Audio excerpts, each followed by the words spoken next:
I'm Richard Downey, the chair of the Programs Committee for the World Affairs Council of Orange County, and we are truly delighted to have with us today Ambassador Nicholas Burns, who is one of our country's most distinguished and experienced diplomats. And this is a session I think you will thoroughly enjoy. If you've heard Ambassador Burns before, you know that not only is he extremely well versed on all of the challenges around the world, he always has unique and interesting insights into what the U.S. ought to do about or not do about those issues. So we look forward to this. We are honored to have all of you here with us today and would like you to participate in this dialogue. And you can do that by asking questions at any time during this event. If you just take your cursor and you scroll down the bottom of your screen, you'll go to the chat box and you can type in a question at any time, but we'll ask Ambassador Burns to address those questions at the question and answer period, about 1:45 or so. We are also truly honored to have with us today Congresswoman Jane Harman, who is our moderator for today. And she is currently the director, CEO, and president of the Woodrow Wilson Center in Washington, D.C. And for those of you who are not familiar with the Woodrow Wilson Center, it is a terrific organization that does really great work on international issues throughout the entire world. And I commend it to you. But before she got to the Woodrow Wilson Center, Congresswoman Harman was a congresswoman for 9 terms representing the eastern part of Riverside County, much of the Inland Empire. And so she is truly one of our own. And we are really delighted to have you with us today, Congresswoman Harman, to be our moderator for this event. And I'll, without any further, let me pass the floor to Congresswoman Harman to introduce Ambassador Burns. Thank you. Well, thank you, Richard. I'm delighted to be moderating today's event with a very good friend. And I appreciate the fact that the World Affairs Council of Orange County is hosting. My district is not exactly where you said. It's on west of the 405 and north of Orange County. It's in the area of Los Angeles, or it was in the area of Los Angeles, where our satellite building and aerospace firms are, the Space and Missile Systems Center and so forth. And that's why during my 9 terms in Congress, I served on Armed Services, Homeland Security, and 8 years on the House Intelligence Committee. And oh, by the way, I'm in my old district right now. I'm calling in from Venice Beach, California, where I have lived for 2 decades and which I was very proud to represent. Gotta say, this has been a very difficult year. It's certainly been nice to look out at the Pacific Ocean for the last couple of weeks and see my grandchildren. And it's also been nice to talk to, but not see many of my friends who live in Southern California. One friend who doesn't live in Southern California, but he's our star today, is Nick Burns. Nick and I met when he was ambassador to Greece from 1997 to 2001, and I was a member of Congress. I was then very concerned that the Greek government was not doing much to round up a vicious terrorist organization called the 17 November Group. And I complained to the government, etc. And then guess what? Ambassador Burns solved the problem. I still don't know exactly how he did, but he, with the Greek government, were able to end the terror reign of 17 November. He then went on from 2001 to 2005 to be our ambassador to NATO, a hugely important post. And he was there on 9/11. I was in Congress and Nick was in Brussels when we were attacked viciously in New York and Washington. And when, for the only time in its history, without the US asking, NATO invoked Article 5, which is the common defense provision of the NATO Charter. All the countries in NATO would have come to our defense on that dreadful day. Wasn't necessary as it turned out, but it was a hugely appropriate, by my knowledge, and generous act by NATO. And has never been, that article's never been invoked since. After NATO Nick served for 3 years as Undersecretary of State for Political Affairs, which is the #3 job in the State Department, and he led negotiations on the U.S.-India Civil Nuclear Agreement, military assistance with Israel, and he was the lead, I guess the initial lead negotiator on Iran's nuclear program. And since then, we have crossed paths pretty often at Harvard and in Aspen. Nick teaches at Harvard, which you probably all know. And in Aspen, he is the Supremo Director of something called the Aspen Strategy Group, which I'm a member of, and the Aspen Security Forum, where I'm sort of a great grandmother. And he's built that into a total powerhouse. So I see him all the time. He's laughing. And the one other thing we've done every year, except this year, is we've had this big bet on the Harvard-Yale game, except the problem this year was there was no Harvard-Yale game. So as Richard said, we will start with Nick talking about President-elect Biden's foreign policy, I guess, priorities, and then I'll ask him some questions, and then you'll ask him some questions. So over to my very good friend, Nick Burns. Congresswoman Harman, Jane, thank you very much. That was a wonderful introduction, totally undeserved. I just wanted to say to everybody, to the World Affairs Council, thank you for having me on today. And what a pleasure it is to be here with Jane, who's a really good friend of my wife, Libby, and of myself. And I admire her career in Congress. I admire what she's been doing at the Wilson Center. I think she's one of the leading experts and thinkers on America's intelligence and defense policy and our foreign policy. And she's a spectacular person as well. So I'm really happy to be here. Jane and I agreed that I would speak for a couple of minutes and just give you a sense of what we might expect from Joe Biden as president when he takes the oath of office on January 20th at noon. What kind of administration will he run in terms of our foreign and defense policy? And then we'll have a discussion, Jane and I, and we'll look forward to your questions. I'm glad to be with you. I really wish I was with you in Orange County because we're having a major snowstorm here. I live in Cambridge and Massachusetts and all of New England, the East Coast are being engulfed by a big snowstorm. We're accustomed to snow. We like snow. We like to skate. We like to ski here in this part of the world, but it's cold. And I know it's not cold in Orange County, so you're all lucky to be there.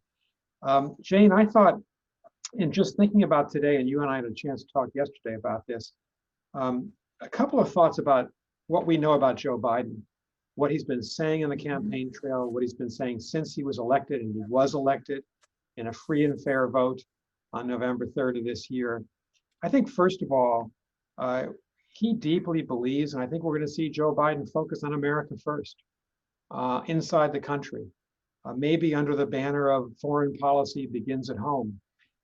He has been telling us for weeks now that the pandemic is the biggest issue we face, and he's right about that. And he'll take office with infection rates at an all-time high, with death rates, unfortunately, very high throughout the 50 states. His administration is going to have to take the baton from President Trump's administration and carry us forward.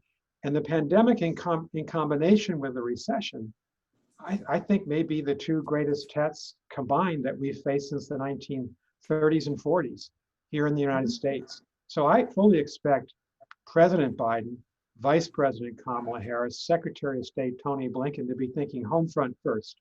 And I would add another issue to the pandemic and the recession, and that's race. And I don't think I have to remind anybody on this Zoom call of the importance of race in American history, and the fact that we've never achieved anywhere close to the measure of racial justice that we have to. And that's a test for our country that we have to pass, particularly those of us who are white Americans, to stand up and be counted on this issue. I don't think any country can be truly successful in its foreign policy if it's divided at home, if it's not fulfilling its promise at home, and if it's not dealing fundamentally with the greatest crises. So I think Joe Biden's going to focus at home, and that's where he should. Second, Jane, I think you and I both know President-elect Biden deeply believes in American leadership. So he's going to put us back at the leadership table globally. He has said, and this is going to be symbolically powerful, that we will rejoin the Paris Climate Change Agreement. We're the only country not in it in the world. He'll rejoin the afternoon of January 20th. He'll also make sure the United States rejoins the World Health Organization on the afternoon of January 20th. Symbolically important to signal to the rest of the world, we actually care about the rest of the world. We know that we're the most powerful country still in the world, and that we've got to be in the world and engaged with it on these two great crises, climate change and the pandemic.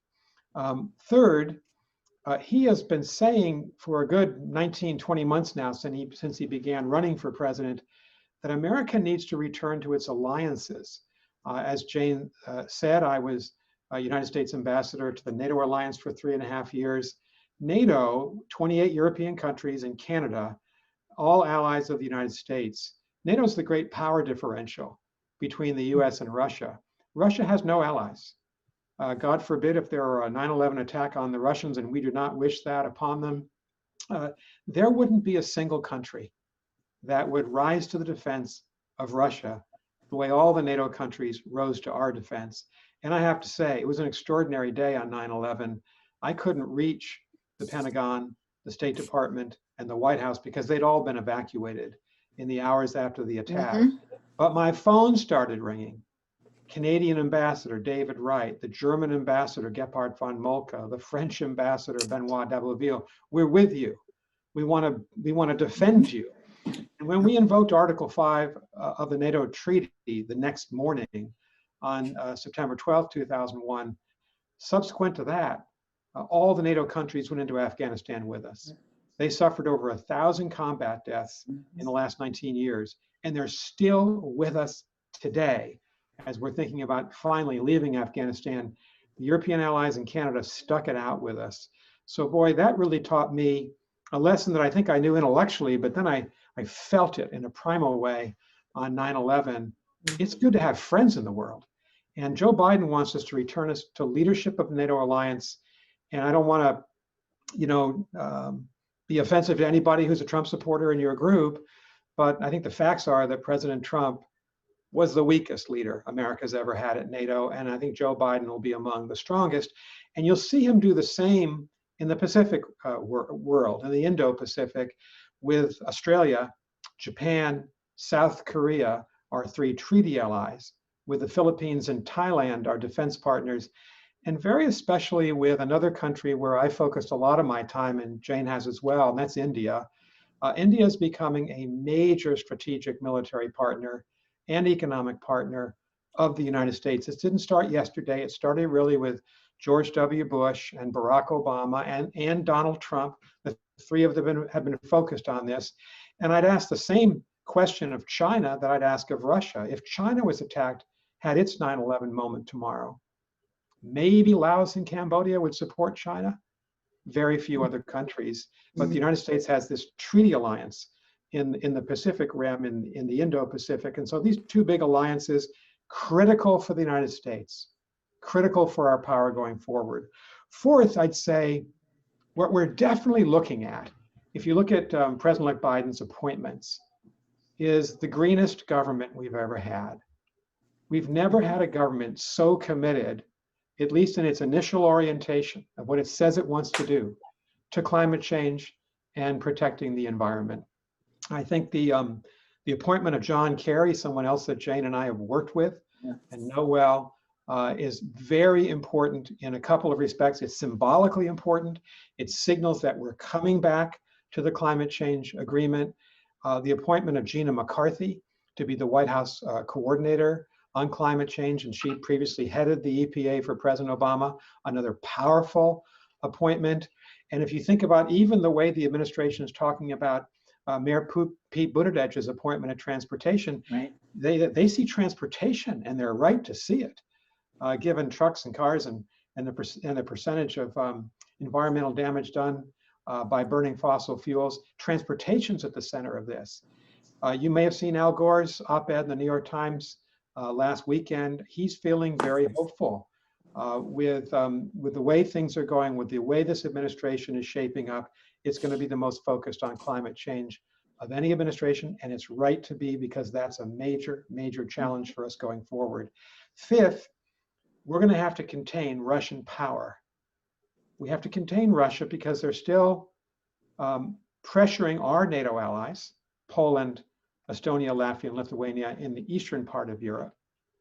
Russia, of course, has invaded Georgia and Ukraine and the Donbass and annexed Crimea. Russia has used Novichok, a nerve agent, to try to murder political opponents inside Russia and exiled Russians, including the attempted murder of Alexei Navalny, the courageous young leader of the Russian democratic opposition. Russia, especially because of what it's done to the United States now, we think, over the last 6-7 months since the pandemic began, that the Russians may have just launched, and it may be still ongoing as we speak, the largest and most damaging cyber attack ever launched on the United States, and that's Russia since March.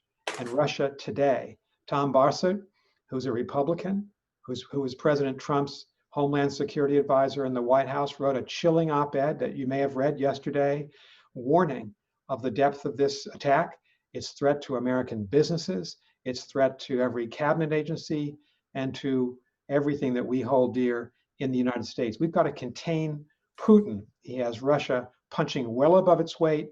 He's still a relatively young man.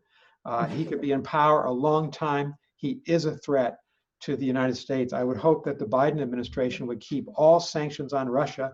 I know that our European allies intend to do that. And boy, do we need Angela Merkel to be, as she always is, really tough with the Russians as a partner for Joe Biden. 6, Jane, I got 2 more. Our competition with China. This is going to be, without any question, the most difficult challenge we face over the next 10 to 20 years. And it's to answer a question: how do we compete with China for military primacy in the Indo-Pacific, compete on trade because they are a massive violator of the World Trade Organization commitments on IP, intellectual property, on patents? How do we compete with them in values? Xi Jinping and the wolf warrior diplomacies of the diplomats of the Chinese government have been saying quite overtly over the last couple of months that the Chinese system of government, the authoritarian system, is superior to that of the United States. And they contrast their record on the pandemic versus our record as one example of that. We've been silent in this war of value, this war of words, I should say, about our values. Our guy, President Trump, has not stood up to the challenge. He hasn't talked about, defended the democratic way of life and the democratic system of government. He's been silent on the attempted murder of Alexei Navalny. He was silent in the smothering of Hong Kong's democracy over this past summer, and I'm afraid it's gone, and probably gone forever. And he's been silent on the Uyghurs. That concerns me. And I think that Joe Biden will speak up. I hope that Republican members of Congress will continue to speak up, because many of them have. And I hope that Democratic members of the Congress will do so as well. That's our competition with China. But we're also going to have to cooperate with them on climate change. We're the 2 leading carbon emitters.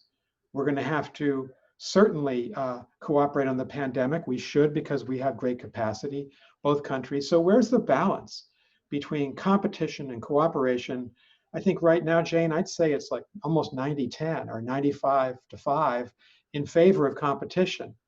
Nearly every Republican leader and every Democratic leader agree that we're in a competitive phase and we need to prosecute that competition.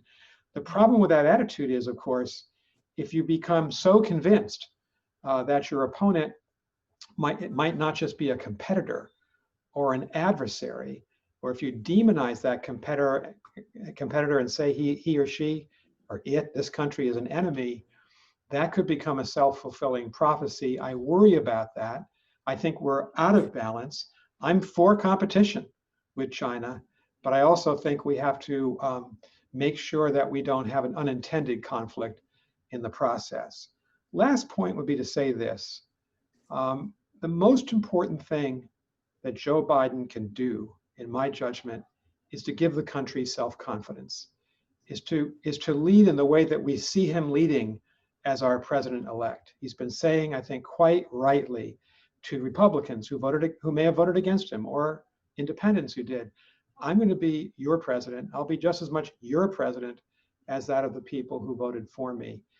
I don't think any of us have ever lived at a time when our country is so divided, red, blue, north, south, urban, rural, divided on class and income lines.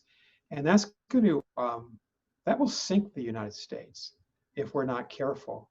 And we need a leader who will stand up and try to unite us. That's going to take a long time, given the deep fissures. I think Joe Biden's dedicated to that. I hope he's going to have Republican partners. Jane will have a much more acute sense of that, given her service in Congress, than I would have.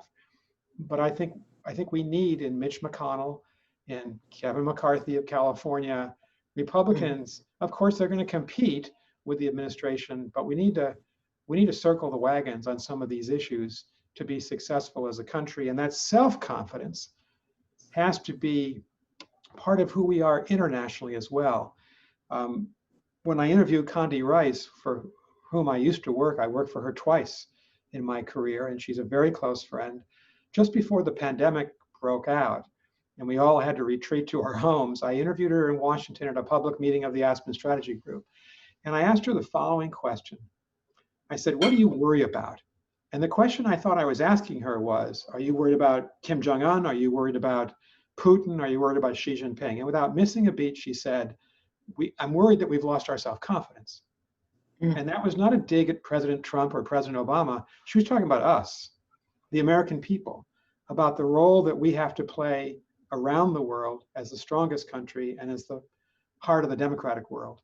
And our job begins at home. What happens here is the most important thing. Our president has to be more focused at home than any place else. But because we're Americans, he also has to be focused overseas. And I think returning to a self-confident American engagement with the rest of the world, where we're proud of what we offer, I think is probably the most important thing that Joe Biden can do, both at home and overseas. So thank you very much for having me with you. And Jane, I'm looking forward to your questions. Well, thank you, Nick, and thank you for that very comprehensive list. Just as you closed about self-confidence, I started thinking about a former president from California, Ronald Reagan, right, who was a self-confident person, was very clear on what his objectives were, and talked about America as the shining city on the hill. And I loved that image, always since. I'm not sure we're a shining city on the hill at the moment, and it worries me. And I don't mean that as a partisan comment. I think a lot has changed in our country, not just starting with Donald Trump. So that's my first question. I have criticized some aspects of American foreign policy for years, from my perch at the Wilson Center, which is strictly nonpartisan, and also from my perch in the Congress. I've said that we are tactical and we're not strategic. And that's a problem. Ronald Reagan, you always knew what he stood for. He could explain it pretty simply. And you've articulated a lot of things that you think, and I would agree, Joe Biden stands for. And restoring American leadership globally, returning to America's alliances, making government green, containing Russian power, competing with and in other ways containing China, etc.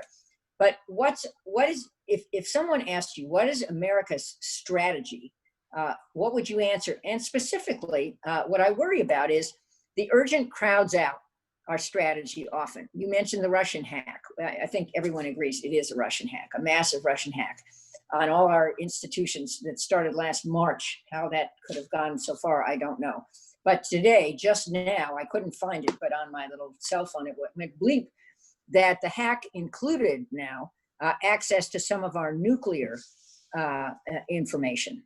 This is today, and how long they've had that and what that is, I don't know. So question to you, Nick, first question, what's our overall strategy and how do we make sure we fit things in it so that the urgent doesn't crowd it out and we don't just end up being a little bit here and a little bit there? I think that's been a criticism of the last 3 presidencies at least. Well, we could organize an entire course at Harvard or at USC or UCLA. Maybe we'll do that. On your question, take a long time to answer it. I'd say fundamentally, what the United States has to do is defend our country, defend our people, elevate our quality of life, reduce inequality in the United States, tackle our environmental problems, and expand democracy overseas. I mean, if you ask me in 10 or 15 seconds, what are we about? That just came to my mind as to what we are about as Americans. And I think that's a bipartisan agenda right there. I hope it is, that I've just articulated. And what I admired about Ronald Reagan, I was not a supporter of his. I was a young man just starting my career in the Foreign Service when he was president. I admired the fact that he could distill complex subjects into clarity. Yes. And he could talk to the American people in a way that they understood. FDR had that gift. You know, when we were debating whether or not to side with Britain and France on Lend-Lease, he had this wonderful reference. He said, if your neighbor's house is on fire, then you lend the neighbor your garden hose. It's the right thing to do. It's also the smart thing to do if the fire spreads to your property. And FDR and Reagan had that quality. We've not really seen that at all with Donald Trump. We really didn't maybe even see it with Barack Obama, to tell you the truth. And so we need that quality of leadership so that everybody in the country, 330 million of us, can understand, okay, where are we heading? As you say, what's the strategy? It's to expand the free world, the democratic world, but it's to defend America at home too, and tend to our own problems. And we need our president to convince people that it's worth spending money on the State Department and our diplomats, as well as the military, our intelligence community, in order to keep us safe and in order to be the country we have to be. That's a tough argument to make in the middle of a pandemic and in the middle of a recession where so many Americans have lost their homes, lost their jobs, lost health insurance. Well, yes and yes. One other thing occurred to me. I'm going to move to the next question. But that is that I started my career working for a California senator named John Tunney. Many listening in will remember him. And he used to say, if you can't communicate what you're doing in 3 simple sentences, no one will understand it. And so that relates to your point. And by the way, when I worked there, Joe Biden entered the Senate as a young senator, having just lost his wife and his daughter and looked like a deer in the headlights, and then built this amazing career over decades in the Senate. So, you know, that was then. But I think it's important, just free advice for, if anyone's tuning in, for Joe Biden to be able to distill what he's about in 3 simple sentences, metaphorical simple sentences. Next question about my former employer, the United States Congress. Asking you, Nick, you know, in your dreams, what role could Congress play in supporting the objectives of a new administration that is trying to heal the country and, as you said, put America first? What could Congress do? And do you think there is any chance that Congress, as riven with partisanship as it is, both between parties and within parties, could rise to the challenge? I guess I don't have a lot of hope, Jane, that on many domestic issues we're going to see bipartisanship. And you know, people are already looking ahead in both parties to the midterm elections of 2022. But I hope that on our foreign policy there could be some bipartisanship where I think Republicans and Democrats are united on containing Russia.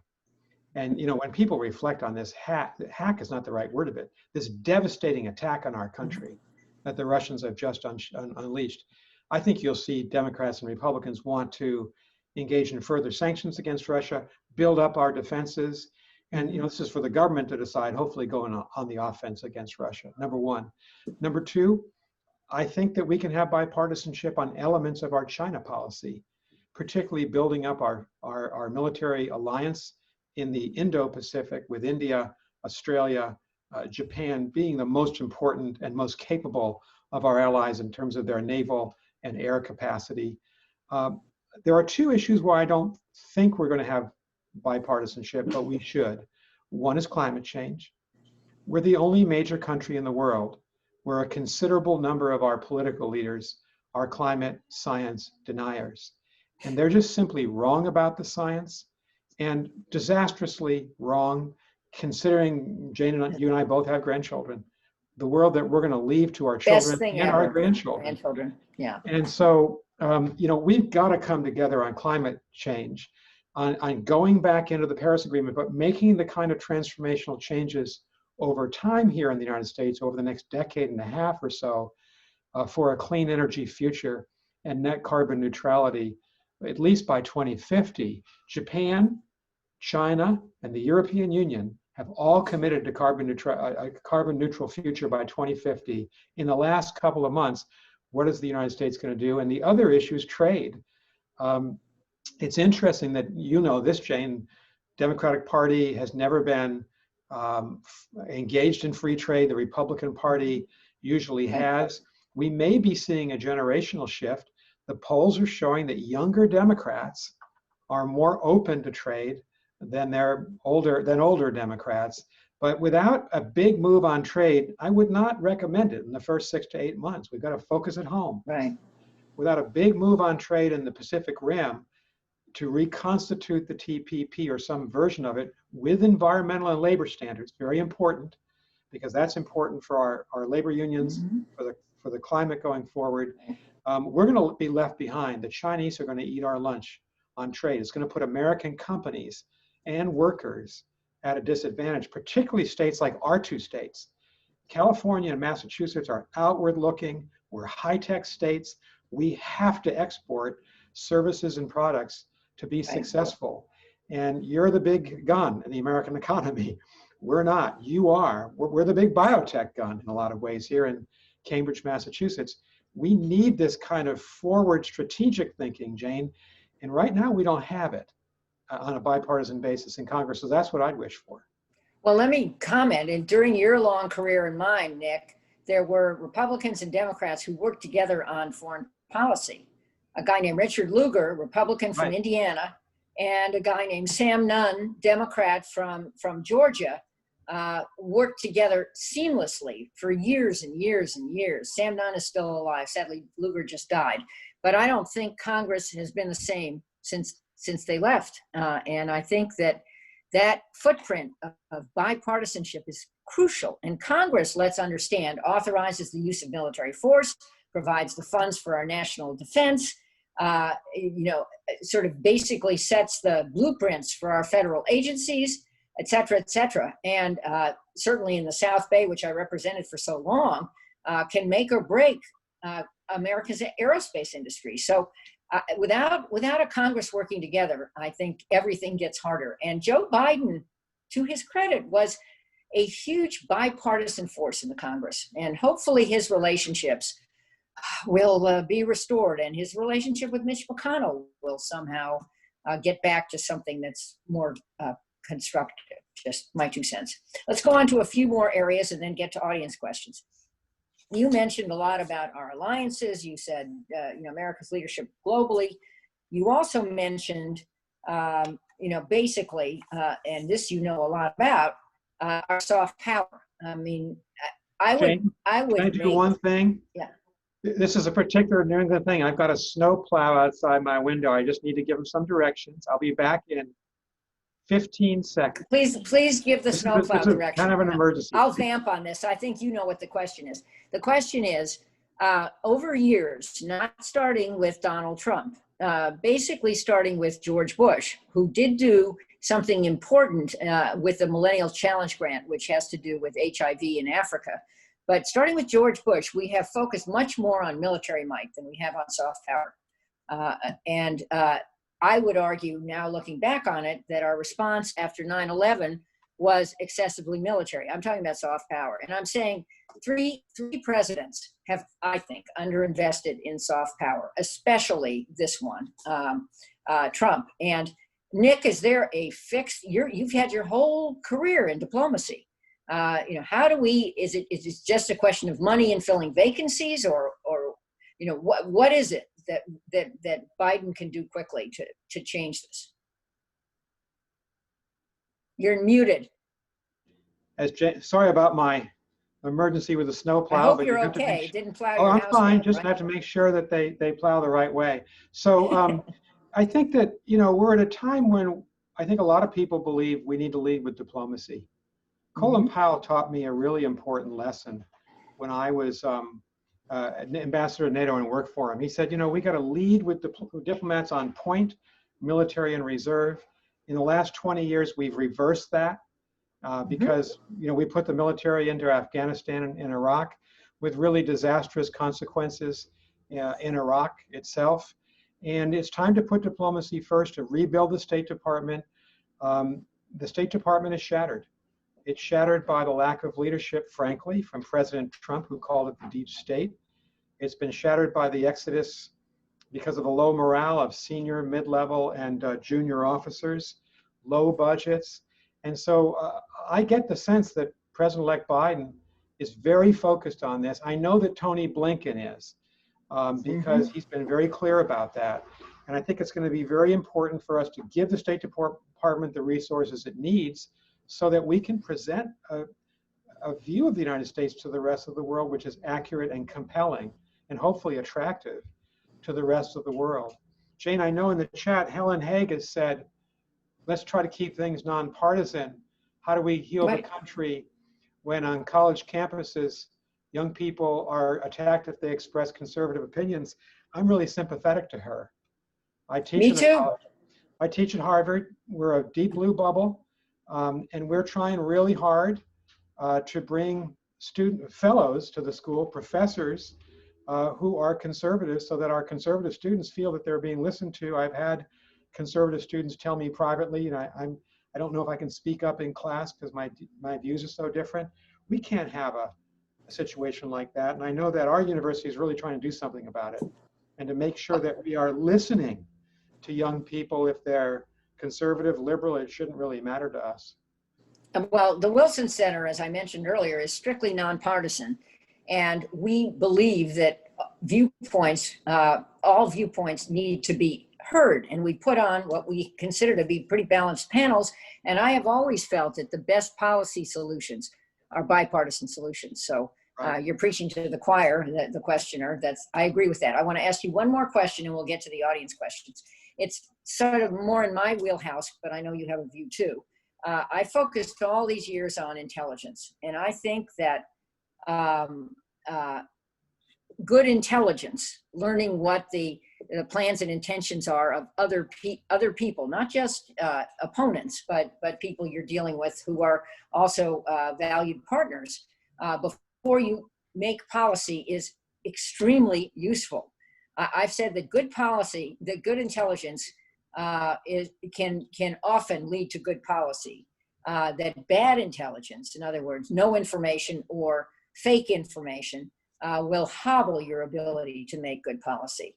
And I've written an article recently, I told you this, in Foreign Affairs magazine about what Joe Biden can do to restore our intelligence agencies. This is not a partisan comment. I think most people who follow this topic would believe that we need career professionals to come back, that we need appointees who are confirmed by Congress, not just moved in and out, and that we need respect for the role of intelligence, which is speaking truth to power. Intelligence agents don't make the policy. The policymakers make the policy. Anyway, I just wanted to ask you, maybe this is too softball, but do you have anything to say on this topic related to what Joe Biden might do? Well, I think that we've really downplayed both the intelligence and diplomatic functions, and probably spent too much time thinking how we deploy military force, would be the answer to your question.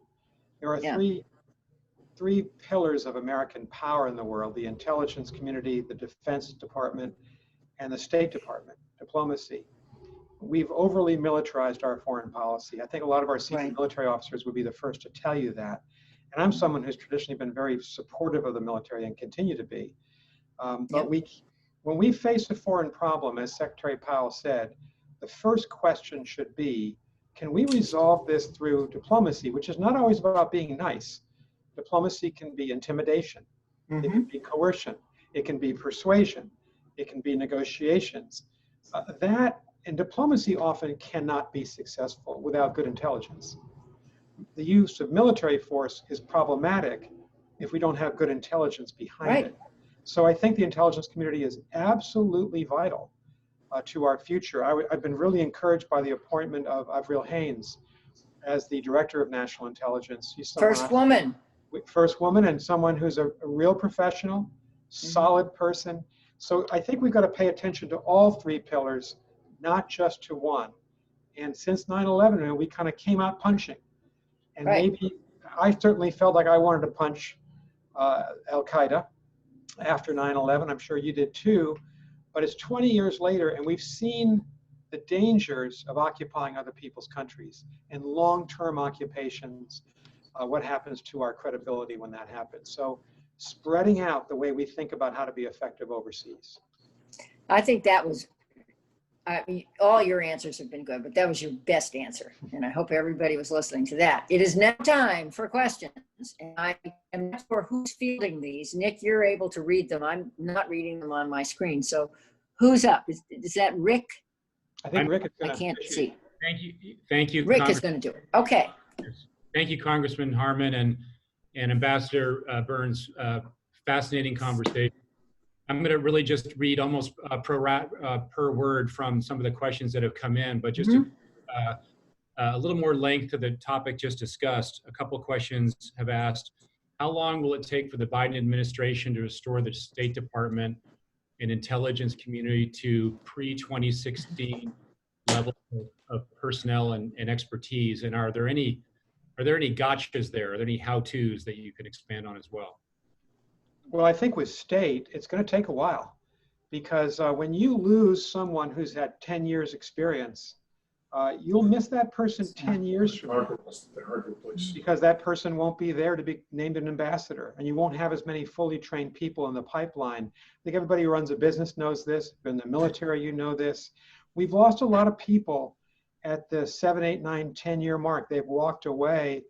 You saw how they were treated in the last couple of years. You saw what happened to Masha Yovanovitch, our great ambassador to Ukraine, when she was drummed out of the ambassadorship by Rudy Giuliani. You saw what happened to the people who testified in the impeachment trial. And so I think it's going to take several years, many years in some cases, but I think in the first couple of months, I predict you'll see a president very focused in the State Department, trying to lift morale. And I hope the budget's going to be raised to take care of the shortcomings in the budget. We need to hire, we're about 13,000 American diplomats. That's what, 2 heavy brigades in the military? That's all we are. We don't have a training float, so you can't even train people without losing people. We probably need about 1,800 to 2,000 more people in the Foreign Service to make it a going concern. Congress can help with that. I would look for Congress and the administration to work together. We need to attack the problem of diversity because we are not diverse. We have not made much progress in terms of the percentage of African-American ambassadors, Latino Americans at the senior levels. There's been more progress with women, but not enough.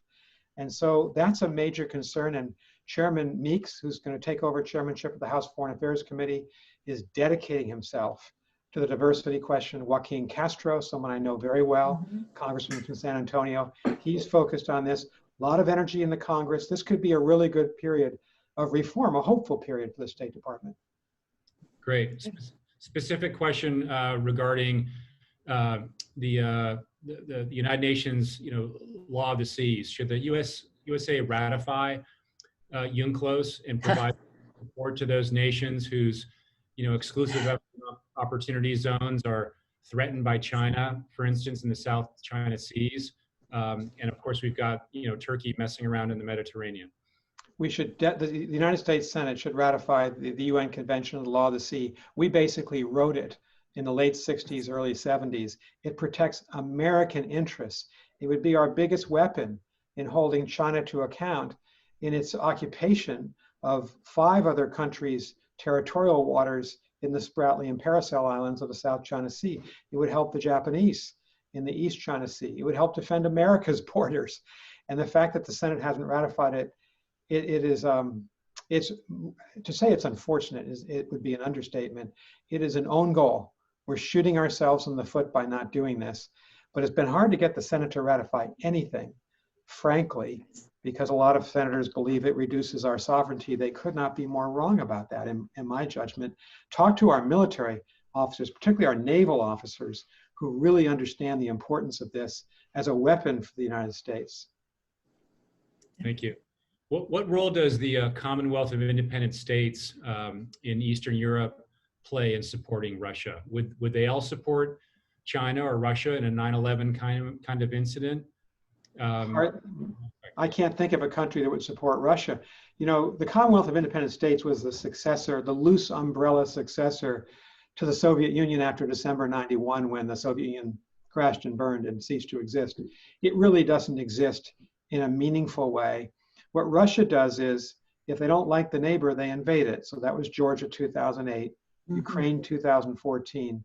You see what's happening in Belarus now as people are demonstrating for freedom. And the only reason that I think that Putin hasn't recolonized Estonia, Latvia, and Lithuania is that we admitted them into NATO in 2004. So Russia pretty much stands alone in the world. It has a tactical partnership with China, which is very useful to Russia, but I wouldn't say it's a strategic partnership. I think it's probably relatively short-lived, another 10 years or so. And look at the advantage we have with our 28 European allies in Canada and NATO. We should never give that up. And that's why President Trump was so short-sighted in dismissing NATO the way he did. Sticking with China for a moment, given its importance as a trading partner with the U.S., how insistent, how do we walk that line on human rights issues such as the Uyghur persecution issue? We shouldn't be cowed by China. Yes, it's an important trading partner, but Canada's a more important trading partner. The European Union countries are a larger trading partner to the United States than China. The European Union's a larger investor into the United States, our economy, than China. And the Chinese understand that we can have economic relations, and we should have economic relations, obviously, with China, and yet we're going to disagree on human rights. They criticize us every day of the week for one thing or another. And so for us to criticize them, as we should, on their treatment of the Uyghurs, or what they've done to smother Hong Kong's democracy, of course we have to do that. I've often thought, in watching this over the last couple of months, the two presidents who would be all over this issue on the vanguard of the pro-democracy front are Ronald Reagan and John F. Kennedy from our two states, California and Massachusetts. I mean, they understood that fundamentally the United States has to defend the democratic world, and we have not been doing that the last 4 years. What do we do if there's a threat to Taiwan? I mean, we certainly know that Hong Kong was already within sort of orbit and in a way going to be lost, but with Taiwan, we sell them military hardware. Yeah, that is, I think, one of the most difficult questions for our national security in the future. I fully believe that at least by 2049, which is the centennial of the birth of the Communist Party of China, Xi Jinping and his colleagues want Taiwan back into the People's Republic. I think a lot of military people, American military people, would say, make Taiwan a tough nut to crack, meaning strengthen the internal defenses and make any kind of Chinese military offensive really difficult and costly. And that would require Taiwan to think differently about its defense than it has over the past several decades. We should definitely sell arms, defensive arms, to Taiwan. I sense much greater public support and political support around the world for Taiwan, given the bullying nature of what the Chinese have done. Just this past summer during the pandemic, they've been bullying the Philippines and Vietnam. They instigated that border conflict high up in the Himalayas against India. And the wolf warrior diplomacy, which has been so offensive in what they've been saying about democratic countries. I think Taiwan is probably riding a wave of support that it hasn't seen in a long time. The last thing I'll say is the Taiwan Relations Act of 1972. It was deliberately ambiguous when it was passed by the Congress as to whether or not the United States would defend Taiwan. We do not have an Article 5 type legal requirement, if you will, treaty requirement to defend Taiwan. But I think we have a moral commitment to the Taiwanese people to help them live a free society. And so hopefully you don't get to that point where the attack comes. Hopefully Taiwan is so successful economically, which it is, and so tough militarily that the Chinese elect not to attack. And I know that's putting the best face on it, but that should be part of our strategy. Deterrence. Moving to the West, can you comment regarding the Middle East and some of the recent, sort of agreements that have been brokered there by the Trump administration, but yet seem to sideline? Should this approach be continued? And what's your comment on the status of trying to work a Middle East peace agreement? I give President Trump a lot of credit and his team, Secretary Pompeo, for having engineered now 4 Arab countries who have recognized Israel. There will be more to come. This is positive. It's what we've always wanted. Anyone who supports the state of Israel, that Israel would emerge from its isolation. It's very positive. At the same time, I've been a real critic of President Trump on the Palestinian issue. I worked as a young American Foreign Service officer coordinating our economic aid program to the Palestinians. My family and I lived in a Palestinian neighborhood in East Jerusalem. I was on the West Bank every day for 2 years. And the Palestinians, by and large, the great majority of Palestinians want peace. They're willing to recognize Israel. There's a terrible leadership in Gaza, in Hamas. That's the big problem the Palestinians have. They're divided between a more positively inclined leadership in Ramallah, the Palestinian Authority, towards Israel, and this, I think, anti-Israeli, virulently anti-Israeli leadership in Hamas. I don't think it's going to be possible to make progress realistically on the Israeli-Palestinian front as long as that division in the Palestinian community remains. And as long, frankly, as Prime Minister Netanyahu, who's a strong leader, if he remains Prime Minister of Israel, he really isn't interested in peace with the Palestinians. He just isn't. We know enough about him to know that.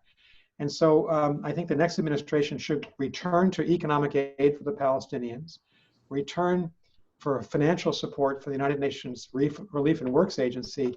They run the refugee camps in which a lot of Palestinians live. We withdrew all of our funding.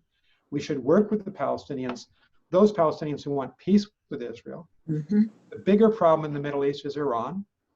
Iran is a violent supporter of terrorism in Yemen, Iraq, Syria, Gaza, and Lebanon. And we should be working with Israel very closely and the Gulf Arab states to contain Iran's conventional power.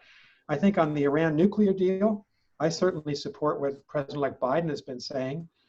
We should go back and see if Iran will return to all the restrictions on its plutonium and uranium programs from the 2015 agreement. But I would say we should go further than that. And we should hold Iran to account on its development of cruise missiles and ballistic missiles, which are highly destabilizing and a real threat to all of our friends in the Arab world as well as to Israel. I think it's going to have to be a tougher deal. I don't know if the Iranians are up for that, so we'll have to see. Last question in that area of the world at all. How about Erdogan and our NATO member Turkey, who seems to be off in a different field? Turkey has become the biggest headache for NATO. Turkey's purchase and now deployment of the S-400 Russian air defense system makes it an anathema country in NATO. We can't hook that air defense system up to the NATO system. And Turkey has been needlessly aggressive towards Greece in the Eastern Mediterranean and the Eastern Aegean Sea. And so I was glad to see the Trump administration place sanctions on Turkey at the beginning of this week because of the S-400 system. That was a positive decision. I think it'll help President-elect Biden when he comes into power. Thank you. I see Nora having entered the room, so I want to thank you very much, as well as the audience for all their excellent questions. We've got a number, actually more, but we are running out of time. I'm going to turn it over to Nora. Thank you very much, Rick. Thank you so much, Ambassador Burns and Congressman Harman. Indeed, very informative. Your topic very close to my heart. I was born in Iran, but raised in America. I came here 50 years ago, never been back. And as a little girl, as I watched and saw how things change over the 50 years, just looking at our experiences. And I really like what Congresswoman Harman said about strategy helping us with the long-term planning versus going into a tactical short-term thinking. Because in what we do internally may work for 8 years, but what we do outside of America does not change every time an administration changes. So it really leaves a bitter taste in people's mouth when things changes so much, and we shift from being friends and love each other into enemies. When I came here in 1970, US was all the US diplomats were official guests in Iran at the 25,000th anniversary of the Iranian Persian Kingdom.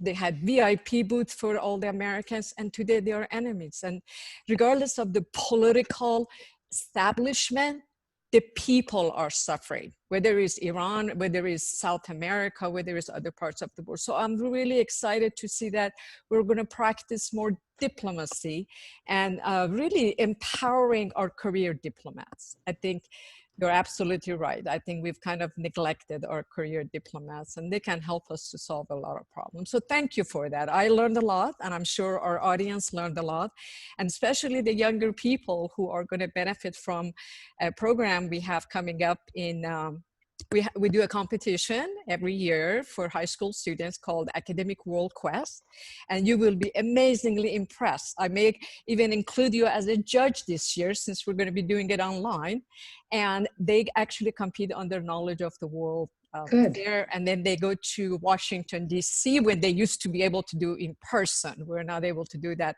now. So we have a special fundraising going on, and I'm going to address our audience right now for a couple of minutes. We have more than 120 people online. We are doing a partnership with Global Giving. And Global Giving is an organization that has requested for us to raise $5,000 from 40 individuals. We're halfway there, and we have until the end of December to meet that deadline for this student funding program, for this particular fund that goes into special program. So if 100 people who are online each pay $25 or even less than that, will help us to meet our deadline, and whatever we're short, couple of our trustees have offered that they will match. So we have 2 more weeks to make our deadline. And I know I sound like one of those TV programs. I'm sorry, I have to do this. The team put me up to this. So it's really the fundraising team put me up to this. But we are really asking for a favor if everybody help us out. And all the registered guests online will be receiving the link for that. I want to thank our guests. It's a great honor. And I don't know if you've done your shopping for all the 8 grandkids. I was reading your bio. You have 8 grandkids, Congressman. I certainly do. Oh my God, that is so exciting. And you, Ambassador Burns, any grandkids yet? 2 grandchildren living in Argentina. Yep. Oh, cool. Okay. Okay. Amazon is going to send them their gift. Oh, wonderful. Well, wishing your families a safe holiday. Thank you so much for sharing your wisdom, your knowledge. We really appreciate that. I'd like to thank Dr. Conan Downey for honoring us and doing the intro, Mr. Rick Putnam, member of my team. It is my honor to chair an organization that really cares about inclusion and nonpartisan and collaboration. And thanks to all of our staff and volunteers. Thank you so much. Happy holidays. Yes. Happy Nick, holidays. I hope you don't get snowed in. I hope you can get out of your front door now. And we'd like to have you back when we go back in person. So definitely. Thanks so much. Thank you so much. Be safe. Bye-bye, everybody. Bye-bye. Bye-bye.